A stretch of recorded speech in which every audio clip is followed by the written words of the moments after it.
क्या आपको पता है कि अंग्रेज़ी फ़िल्मों में रैम्बो का रोल करने वाले सिल्वेस्टर स्टेलोन और रॉकी फ़िल्म्स जो मशहूर हुए, सिल्वेस्टर स्टेलोन उन्होंने अपने बेटे का श्राद्ध जो है हरिद्वार में करवाया। यह जानकारी यह जानकारी मुझे तब मिली जब मैं उस ज्योतिषी या उस ज्योतिष से मिला, उस व्यक्ति से मिला जिन्होंने सिल्वेस्टर स्टेलोन का श्राद्ध किया। तो उस व्यक्ति से मिले तो पहले मैंने उनको एक सामान्य एस्ट्रोलॉजर के रूप में उनसे भेंट की, लेकिन धीरे धीरे पता चला कि जिन कुछ लोगों के बारे में वो बता रहे थे उनके जन्म पत्री को देखकर, तो जिस प्रकार की उनकी जो भविष्यवाणी और उसके जीवन के बारे में बता रहे थे, पुराने हो चुके चीज़ों के बारे में और होने वाली चीज़ों के बारे में जिस प्रकार से वो कर रहे थे, तो मैं बड़ा प्रभावित हुआ। उनसे बातचीत शुरू हुई, तो बातचीत शुरू होने के बाद पता चला कि उन्होंने मुझे बताना शुरू किया कि किस प्रकार से इस श्राद्ध की जो महिमा है वो विदेशों तक भी फैली हुई है। तो उन्होंने मुझे बताया कि सिल्वेस्टर स्टेलोन के जो बेटा है उसका जब देहांत हुआ, तो उसके देहांत के बाद हार्ट अटैक के कारण उसका देहांत हुआ, असमय जो है मृत्यु हुई। तो उसके बाद सिल्वेस्टर स्टेलोन को उसका बेटा सपने में दिखाई देने लगा, जिसकी वजह से वो बहुत परेशान रहने लगे। तो उन्होंने फिर अपने परिवार को जो है यहाँ प्रतीक मिश्रपुरी जो ज्योतिषी हैं, इनके पास जो है भेजा श्राद्ध करने के लिए अपने बेटे का। परिवार के किसी सदस्य की मृत्यु के बाद हिंदू रीति रिवाज में पिंडदान का कितना महत्व है और ये क्यों महत्वपूर्ण हो जाता है, ये बात हॉलीवुड के सुपरस्टार सिल्वेस्टर ने भी समझी। और यही वजह थी कि सेज जो उनका बेटा था, उसकी मौत के बाद उन्हें अपने परिवार के सदस्यों को पिंडदान के लिए इस घाट पर भेजना पड़ा। सती घाट, कनखल का ये सती घाट है, जहां पर सिल्वेस्टर के बेटे का जो पिंडदान है वो किया गया। आए ये मेहमान थे मशहूर हॉलीवुड स्टार सिल्वेस्टर स्टेलोन के परिजन। स्टेलोन जिन्हें दुनिया रैम्बो के नाम से जानती है। श्राद्ध और पिंडदान की कुछ दिनों पहले की ये तस्वीरें आम नहीं हैं। मकसद था सिल्वेस्टर स्टेलोन के बेटे सीज का पिंडदान। ये तस्वीरें हैं सिल्वेस्टर स्टेलोन के बेटे सीज स्टेलोन के लिए हो रहे श्राद्ध की। सिल्वेस्टर खुद तो हरिद्वार नहीं आ सके, लेकिन पिंडदान के लिए सिल्वेस्टर का परिवार और उनके दोस्त हरिद्वार में मौजूद हैं। सिल्वेस्टर के छोटे भाई माइकल स्टेलोन, उनकी पत्नी Michelle, Russian film star Alexei, उनकी पत्नी ओल्गा हरिद्वार के कनखल के सती घाट पहुंचे। सीज की आत्मा की शांति के लिए हिंदू रीति रिवाज से श्राद्ध और पिंडदान किया गया। सीज के लिए हरिद्वार में एक तिथि श्राद्ध भी कराया गया। ये श्राद्ध उनके लिए किया जाता है जिनकी दुर्घटना या दूसरी अप्राकृतिक वजहों से मौत हो जाती है। दरअसल सिल्वेस्टर स्टेलोन के बेटे के हादसे में मौत हुई थी। स्टेलोन ने अपने दोस्त को बताया कि मौत के बाद भी उनका बेटा उन्हें दिखता है। तब सिल्वेस्टर के दोस्त ने बताया था कि मौत के बाद आत्मा की शांति के लिए हिंदू धर्म में कई उपाय हैं। सिल्वेस्टर को पितृपक्ष में आत्मा की शांति के लिए किए जाने वाले कर्मकांडों के बारे में बताया गया। इसके बाद सिल्वेस्टर स्टेलोन ने वैदिक विशेषज्ञ विकास मिश्रपुरी से संपर्क साधा। विकास ने हरिद्वार या गया जाकर सीज के लिए पिंडदान करने की सलाह दी। अमेरिकी मीडिया के मुताबिक पिछले काफी दिनों से सिल्वेस्टर मृत बेटे सीज की झलक देख रहे थे, कभी सपने में तो कभी अपने आसपास। उन्हें सीज की मौजूदगी का एहसास हो रहा था। बताया जाता है कि सिल्वेस्टर स्टेलोन ने इसके लिए वैदिक विशेषज्ञ प्रतीक मिश्रपुरी से बातचीत की थी। कई लोगों से मुलाकात होती है, तो उसमें एक व्यक्ति थे जो हॉलीवुड के अंदर मतलब अच्छे एक्टर भी हैं और काफी फेमस भी हैं। मुझे मालूम नहीं था कि बड़े फेमस व्यक्ति हैं। मैं अमेरिका गया तो उनसे मिला वहाँ पे LA के अंदर, तो वहाँ से उनसे मेरी मुलाकात हुई। तो उन्होंने मेरे को उसके बाद उनको जन्म पत्री दिखाई मैंने उनको, उन्हें बेटा उनका जो है जन्म पत्री के मुताबिक उनकी बेटी की आयु कम थी, मैंने बता दिया उनको। तो उन्हें विश्वास हो गया। विश्वास की वजह से उन्होंने कहा कि इसकी कैसे हम लोग इसको जो कर सकते हैं कि इसकी आत्मा को शांति मिले, ये डार्कनेस में ये कैसे लाइट की हो जाए। तो उन्होंने मेडिटेशन वगैरह काफी करी, उनको कोई उन्हें जो फायदा नहीं मिला। तो मैंने कहा हमारे यहाँ पे पितृकर्म होता है, पितृकर्म के अंदर या पिंडदान करते हैं, तर्पण करते हैं, तो आत्मा को की शांति के लिए वो काम जो है काफी अनुकूल होता है। हमारे सनातन धर्म में इसकी व्यवस्था है। उन्होंने वो काम यहाँ पे आकर उनके रिश्तेदार यहाँ भेजा, उन्होंने अपने एक हाफ ब्रदर को भेजा, सिस्टर लॉ को भेजा। यहाँ पे उन्होंने आके उसका काम किया और वो काम करके वो वापस चले गए यहाँ से। विल स्मिथ जो हॉलीवुड के अभिनेता हैं, वो भी अपने शनि का को प्रभाव दूर करने के लिए पूजा में भारत आकर सम्मिलित हुए। तो ये जो हॉलीवुड के लोगों को उदाहरण देना पड़ रहा है, ये दुर्भाग्य इस देश का कि इस देश के लोग जो हैं जिन पद्धतियों को नहीं मानते, वो बाहर के लोग जो हैं उसको मानकर उसको कर भी रहे हैं। तो इससे ये नहीं कि वो कर रहे हैं इसलिए ये इसका महत्व बढ़ जाता है, कि आप लोगों को अपनी जड़ों को नहीं छोड़ना है, क्योंकि यदि आप अपनी जड़ों को छोड़ देंगे तो आपका सम्मान कोई नहीं करेगा। तो प्रतीक मिश्रपुरी जी जो हैं वो कनखल हरिद्वार में रहते हैं, उनका घर है, वहाँ पर वो अपनी सेवाएं देते हैं। और यदि आप अपना जन्मपत्री नहीं बनाते वो जन्मपत्री लेकर जाना पड़ता है उनके पास। तो चीफ एस्ट्रोलॉजर नाम की उनकी वेबसाइट है, जिस पर वो प्रतिदिन अपने जानकारी अपडेट करते रहते हैं, तो उसको ज़रूर आप देखिए। बहुत अच्छे, बहुत सहज व्यक्ति हैं, बहुत अच्छे व्यक्ति हैं जिनसे उनसे परिचय होता है, बातचीत होती रहती है। तो ऐसे लोगों का हमारे देश में होना, जो वास्तविकता में इस चीज़ को देश विदेश में फैला रहे हैं, ये बहुत अच्छी बात है। बहुत मुझे इनसे परिचय होकर बड़ा अच्छा लगा। तो आप भी जो हैं इनकी सेवाओं का लाभ उठाइए ज़रूर। बहुत बहुत धन्यवाद।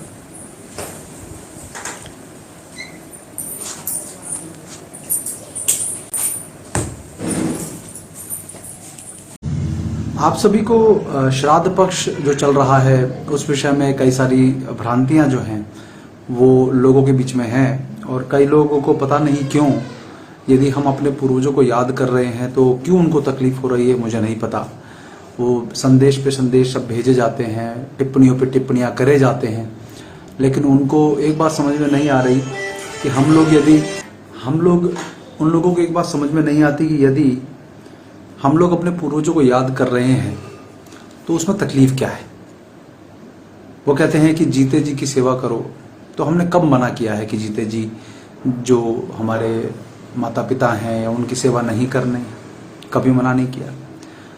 अब एक नया जो चीज़ आई है, मैं बाकी चीज़ों के बारे में बाद में बात करूँगा। एक गीता के श्लोक का हवाला देकर, रेफरेंस देकर एक व्यक्ति ने मुझसे पूछा कि गीता के जो अध्याय 9वां अध्याय है, उसके 25वें श्लोक में ये लिखा हुआ है कि जो पितरों को पूजते हैं वो पितरों को ही प्राप्त होते हैं, जो देवताओं को पूजते हैं वो देवताओं को प्राप्त होते हैं, और भूतों को पूजने वाले भूतों को प्राप्त होते हैं, और मुझे पूजने वाले अथवा ईश्वर को पूजने वाले भक्त मुझको ही प्राप्त होते हैं, इसलिए मेरे भक्तों का पुनर्जन्म नहीं होता।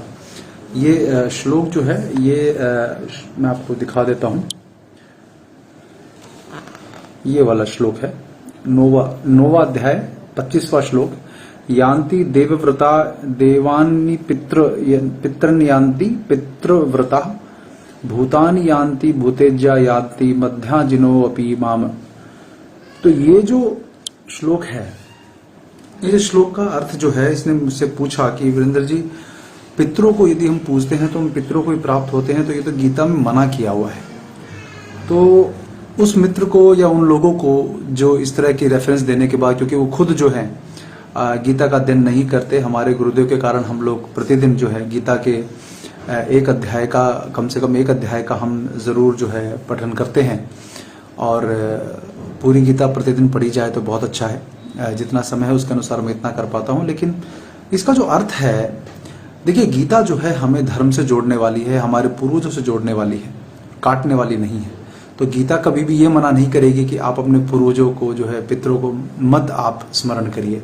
इसमें जो लिखा है उसका ये अर्थ है कि आप यदि वर्ष भर केवल आप यदि पितरों को ही पूजते हो, आप ईश्वर की पूजा नहीं करते हो, केवल देवताओं को ही पूजते हो, ईश्वर की भक्ति नहीं करते हो, केवल भूतों को पूजते हो और ईश्वर की भक्ति नहीं करते हो, तो आपको ऐसा, हम पितरों को पूजते नहीं हैं।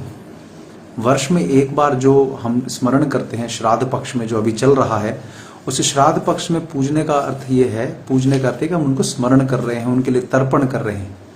तो उसे पूजना नहीं कहते। पूजा वो है जो वर्ष भर किया जाता है, जो हम प्रतिदिन ईश्वर की आराधना करते हैं, प्रार्थना करते हैं, उसके सामने हम हवन यज्ञ आदि करते हैं, वो होता है पूजना। तो उसके लिए मनाही नहीं है।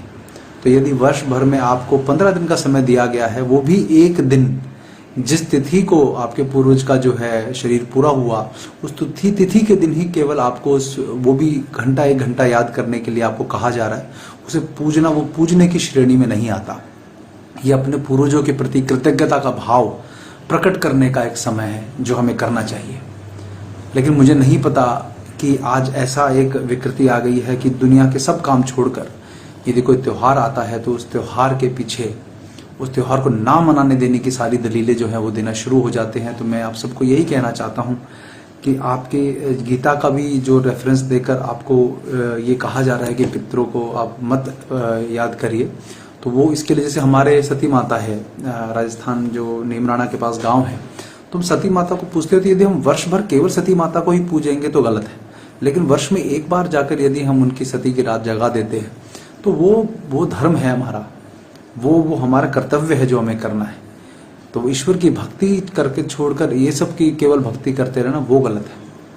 तो इसीलिए आप सब इस विषय में स्पष्ट हो जाइए, क्योंकि मेरा ये मानना है कि आप अपने पूर्वजों को याद करने का ये अवसर जो है वो मत छोड़िए, क्योंकि बहुत लोग बोलते हैं कि ये पाखंड है, ये नहीं होता, साइंस घुसा देते हैं इसमें। तो हम ये कहते हैं कि यदि इस कारण से जो है बहुत सारे हमारी जो परंपराएं जीवित रहती हैं, क्योंकि यदि हर चीज़ में विज्ञान ढूंढने लगेंगे आप, तो आप देखिएगा कि आपका जीवन जो है वो बहुत गड़बड़ हो जाने वाला है।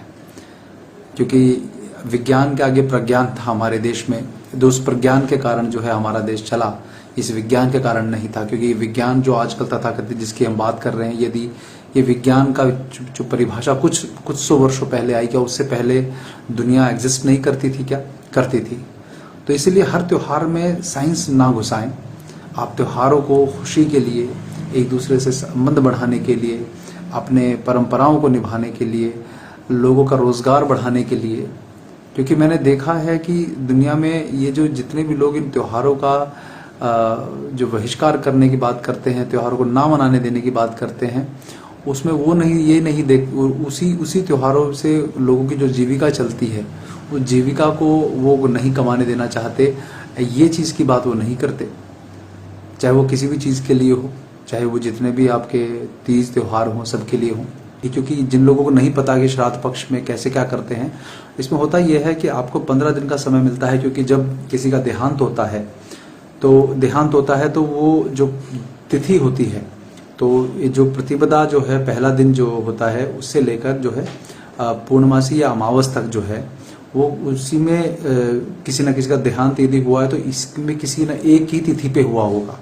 क्योंकि भारतीय कैलेंडर के अनुसार ये तिथि शुक्ल पक्ष और कृष्ण पक्ष के अनुसार 2 बार आती है महीने में। लेकिन यदि आप केवल ये देखिए, जैसे मेरी माता जी का देहांत एकादशी के दिन हुआ था, तो एकादशी के अनुसार जो है में जो है उनका जो श्राद्ध जो अब इस जो 15-16 दिन का जो पीरियड है, जो कल पूर्णमासी थी, कल से शुरू होकर जो है अगली जो अमावस आएगी, उस अमावस तक जो है जो हमारे पूर्वज जिसकी भी देहांत हुआ, इनमें से किसी न एक ही तिथि में हुआ होगा।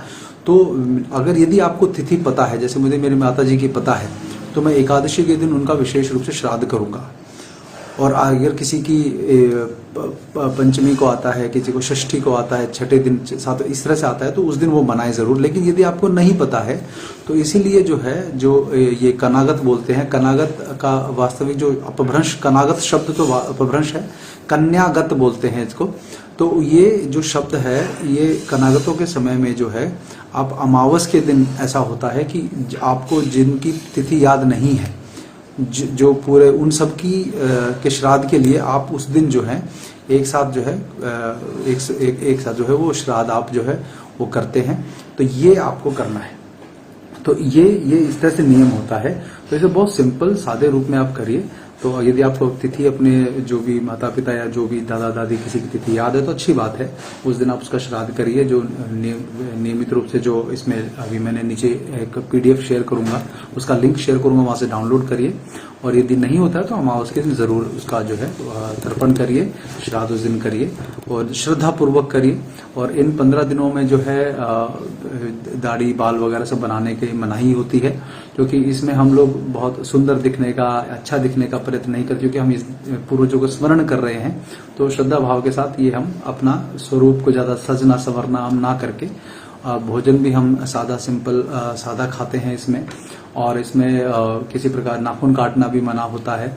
तो साज सज्जा का कोई भी काम, कोई नया सामान खरीदना जो खुशी का सूचक हो, ऐसा नहीं किया जाता है। तो इस कारण से हमें ये करना होता है। तो श्रद्धापूर्वक आप करिए, क्योंकि एक हमारा जो पितृ ऋण है वो उतारना भी जरूरी है। तो पितृदोष आपके परिवार को ना लगे, इसको सुनिश्चित करिए। क्योंकि पितृदोष आप माने या ना माने, लेकिन यदि पितृदोष परिवार को लगता है तो परिवार में बहुत सारी परेशानियां, दुख जो है वो रहते हैं, क्योंकि आपके पूर्वज जिस तिथि को उनका देहांत हुआ था उस तिथि को आकर वो आपके सूक्ष्म रूप में आपके दरवाजे के बाहर द्वार पर जो है वो आते हैं आपके पास, और यदि दिन भर वो प्रतीक्षा करते हैं कि हमें कोई तर्पण करेगा। तो इसलिए हम जिस दिन श्राद्ध करते हैं उसके अलावा पूरे जो 15-16 दिन का समय है, इन 15-16 दिन के समय में हम रोज जो है 5 भाग जो है भोजन के जो है वो एक कुत्ते के लिए, एक गाय के लिए, एक कौवे के लिए, चींटियों के लिए और देवों के लिए, ये हम निकालते हैं, प्रतिदिन देते हैं, जिससे कि वो उनको प्राप्त हो, और सूक्ष्म रूप से हवन करके उसमें हम समर्पित करते हैं तो वो पितरों को प्राप्त होता है। लेकिन अगर याद नहीं है और अगर यदि उनको बिना खिलाए पिलाए यदि किसी प्रकार का तर्पण हम नहीं करते हैं प्रतिदिन और वो चले जाते हैं तो वो श्राप देते हैं। वो श्राप जो है हमने तो प्रत्यक्ष देखा है बहुत सारे लोगों को जिनके परिवार में बहुत सारी चीजें खुशी नहीं होती हैं, जब उनको पितरों का श्राप लगता है, पितरों का जो है आशीर्वाद नहीं मिलता है। तो इसीलिए मैं आपको कह रहा हूं कि डर कर नहीं कि श्राप मिल जाएगा, इसलिए नहीं, आपके पूर्वजों को स्मरण करना, अपने जड़ों से जुड़े रहने में कोई बुराई नहीं है। अपने बच्चों को अपने पूर्वजों के बारे में बताइए, अपने पूर्वजों के जो नाम है उनको याद कराइए। ये संभव है आपके लिए उनका नाम जानना, और नहीं संभव है तो केवल स्मरण उनको प्रतिदिन कराइए, जैसे उनको लगे कि हमारी जड़ों से हमें जुड़े रहना आवश्यक है। तो यही मैं बात सरलता से बोलना चाहता था आप सभी को कि इस सबको आप बिल्कुल नियमित रूप से करिए तो आपको आशीर्वाद मिलेगा, उसमें कोई बुराई नहीं है। वंदे मातरम।